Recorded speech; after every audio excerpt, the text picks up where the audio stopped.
the last few years is all levels of government have realised that there's a competitive advantage within Northern Australia, and there is some large infrastructure money that's now going into the development of Northern Australia.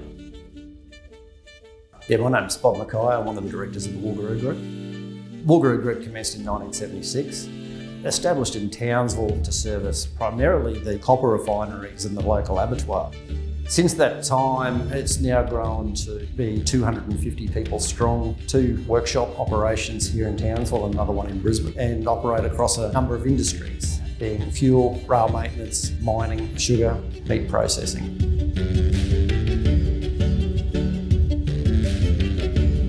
When you come out to regional Australia, what hits you is really the opportunity. But to really unlock that opportunity, the country needs infrastructure investment. That investment, if well managed and well targeted, unlocks enormous economic opportunity. And that's certainly what we're seeing here in Townsville. And there's a lot of excitement in town about what that opportunity will drive. More companies being established, more innovation, more R&D, more investment, more high quality jobs.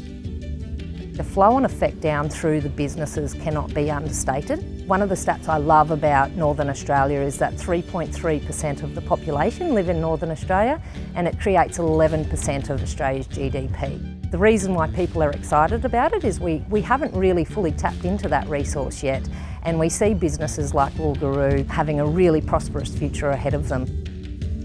We've been directly responsible for the development of over 200 apprentices over the years. We run 35 apprentices now. We see that as critically important to the development of Australian manufacturing going forward.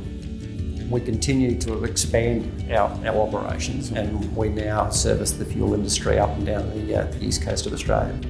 Some 4 years ago, we got into the rail industry and rail maintenance. That has now been the strongest growing arm of our business. Rail represents roughly 35% of our total business by way of turnover.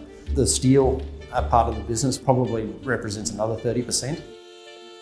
The nature of some of the rolling stock we service is not straightforward. There is a lot of innovation that goes into the maintenance of that rolling stock. What's really interesting is to see how innovators and entrepreneurs have found niches here in Australia. Well, one of the things you probably think about when you think about Northern Queensland, you always think about agriculture and sort of mining. But actually what really is interesting is how that just drives this whole sort of manufacturing and industrial sector that really feed off those industries. And this is a great example here with the steelworks that actually maintains rolling stock and all sorts of steel projects that services all those great sort of mining and agricultural companies across the top end here. What we've always said is if you're not continuing to grow, then your business will be dying. And we've got some fairly aggressive growth plans. We've acquired a large site on the western side of Townsville that provides us with rail access. When I look at a company here that's doing some of the great manufacturing and industrial work here, who are their client bases? Yes, they're great Australian companies and innovators, but actually increasingly they're also international players. And that's really where ANZ can play a part. Whether they come from Asia or Europe or North America, those companies that are investing, acquiring goods and services from here, and that's a role that ANZ plays beautifully because we show that ability to connect investors and people who are consuming great goods and products with the manufacturing here in Australia, and it's great to be part of that as ANZ, intermediating trade and capital flow across this region.